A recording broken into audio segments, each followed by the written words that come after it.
Perhaps the most dangerous thing in the world of sport is a team that's labelled as underdogs. That's right, because when that team has a lot of self-belief, then they can believe they can beat any opposition that's put in front of them. In this year's 2024 Rugby Championship competition, the Argentinian Los Pumas are that team.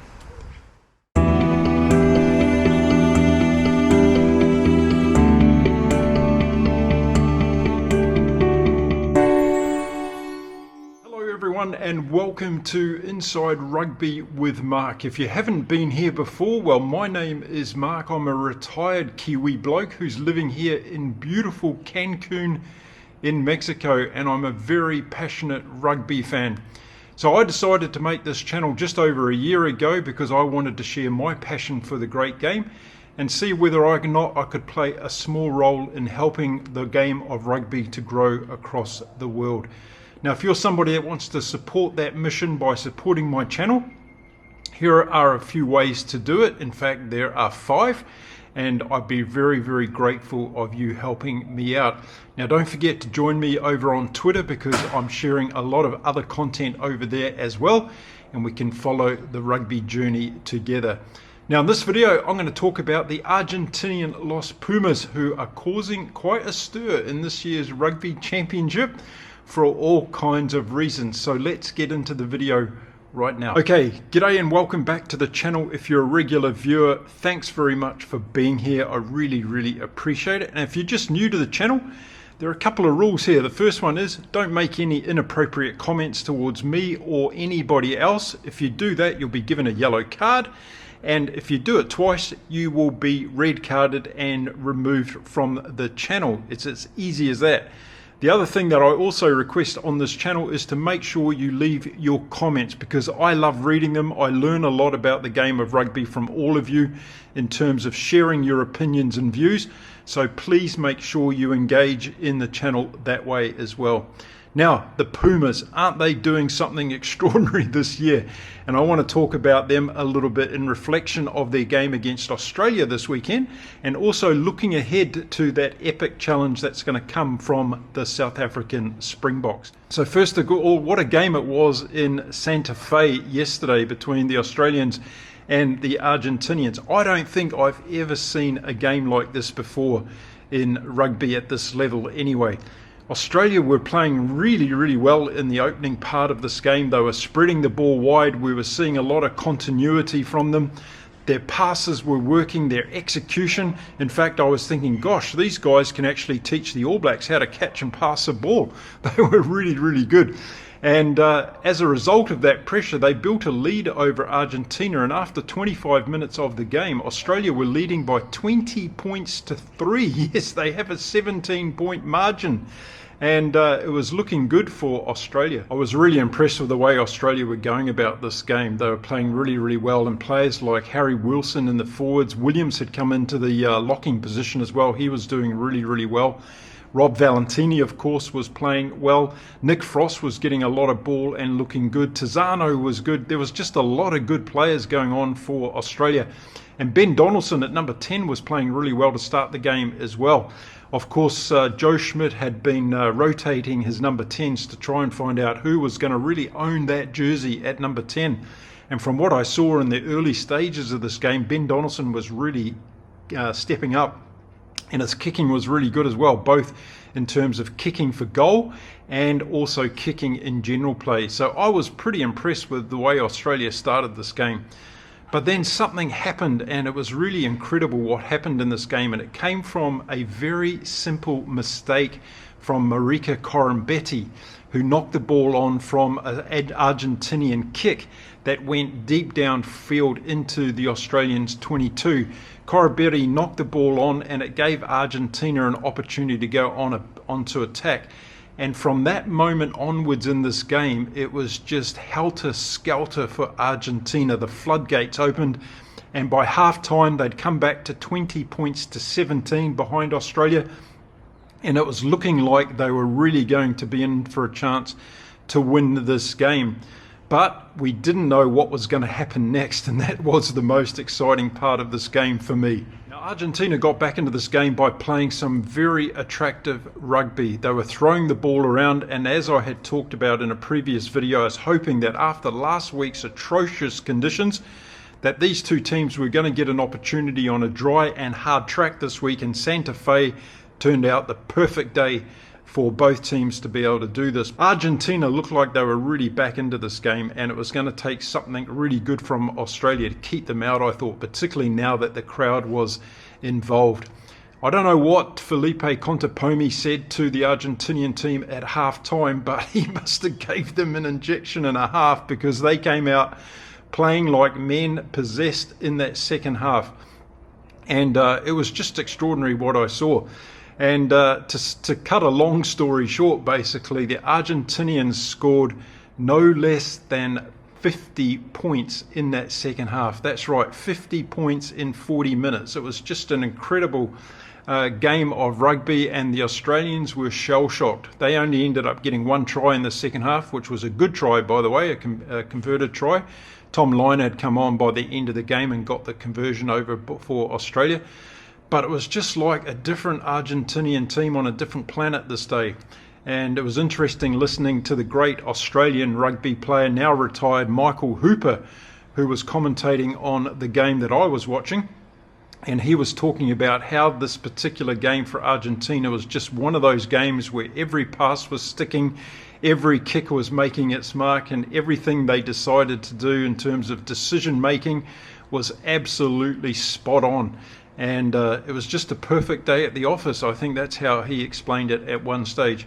It was really extraordinary to see, and Argentina were showing their true colours in terms of the potential of their backline. Their forwards are doing enormous stuff. Pablo Matera was having a great game. Lavanini was in there. Marcos Crema scored a try. Martin Gonzalez was playing fantastic. And if you've been watching my videos, I talk about how he's one of my favourite players going around in world rugby at the moment. But it was just a concerted effort from the whole Argentinian team. But they found a bit of a gem at number 10, Albornoz. And I think this was only a second start for the Pumas at number 10, and boy, he is a find. Now, if you've been watching my videos, and I've been talking about Damien McKenzie for the All Blacks, the difference between someone like Albornoz is when you watch him play, you get an immediate feeling and sensation that this guy is supposed to be in at number 10, and he owns that jersey. He knows exactly what he's doing. His game management is exactly on point. And I know a lot of you are going to say, well, yeah, that's all good when he's got a lot of front foot ball and he's got a lot of time to make decisions. Well, at times throughout this game, he was put under a lot of pressure by Australia, and he was able to make the right decisions. His kicking game is brilliant. He's a very good runner, and he's also a very good defensive number 10. And I'm going to keep my eye on this guy, Albornoz, because I think he's a sensational player for Argentina. And he's going to keep Santiago Carreras on the bench, I think, for a while, if he keeps playing like he did yesterday. So watch out for Albornoz. He's a real find for Argentina. Another thing that surprised me and delighted me yesterday watching the Argentinians was their front row running around in general play. Yes, the likes of Sclavi and Cacho were just absolutely brilliant. They were running like wingers at times and giving the Australians a hard time across the field. It was an absolute team effort from Argentina. They ended up winning the game by 67 points to 27. Now, that's the biggest win against Australian Test team ever in the history of Australian rugby. So that's not a record that Joe Schmidt wants to have, that's for sure. And it was an absolutely brilliant win by Argentina. Now, we've got to remember, so far in this competition this year, in the Rugby Championship, Argentina have put on 38 points against the All Blacks, and now they've backed it up with 67 points against Australia.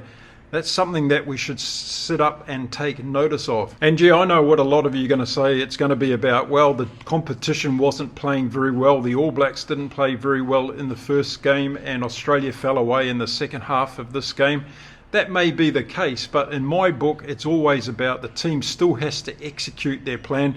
And in that first game against the All Blacks, Argentina did that. They executed their skill sets. and they were able to put on that 38 points against New Zealand.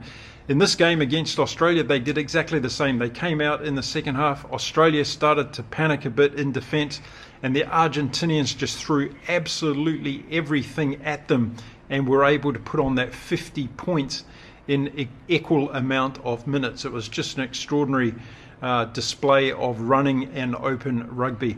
Now, where does this leave Argentina heading into their two-match series against the Springboks? Well, it gives it a lot of excitement, that's for sure, because one of the things that I've been talking about this Argentinian team is their consistency.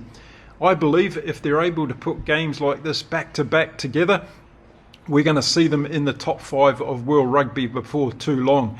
And already in this competition, they've shown their inconsistency. Of course, in that second game against the All Blacks, they were soundly beaten at Eden Park when the All Blacks came back with a vengeance.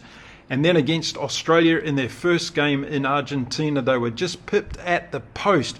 So I won't say that their consistency fell away in that game. They were very unlucky to lose it, and Australia did very well to win that first game. But again, yesterday we saw that ability of Argentina to really turn it on and surprise everybody, I think, with the display they put on the park yesterday. I think everybody was thinking that South Africa is going to go to Argentina with a B team or a C team and soundly beat this Argentinian outfit. Well, I think yesterday's performance would have got Rassie a little bit more interested in the team that he's going to pick to go over to Argentina. Now, Rassie said he's going to send one squad over for the 2 games, and he's going to get the rest of the players prepared for the return fixture that's going to take place in South Africa after the Argentinian game. So that's going to be interesting to see what Rassie does for this. But I tell you what, Argentina's going to be pumped now. They're going to believe they can beat the Springboks. And no matter what you think in the comments, I think it's going to be a really, really interesting encounter. However, the caveat is what Argentinian team is going to turn up on the day. And that's the big one, because we're seeing so much consistency from the Springboks at the moment. They're able to apply their game under pressure, and that's what won them the 2 games against the All Blacks, I believe. So the Springboks are at another level in terms of World Rugby teams at the moment. But when you have a team playing like this Argentinian team is, and they have this much self-belief, then I think anything is possible. And at the very worst, it's going to make this series very, very interesting against the Springboks. Let's face it, Argentina got nothing to lose. Everybody's probably expecting them to get beaten handsomely by the Springboks. But a team that's got that kind of mindset, they can be very, very dangerous, and they can go out and do what they did against Australia yesterday. So I think South Africa is going to be very prepared for this. They're going to watch that game and have a look at how they can close this Argentinian team down.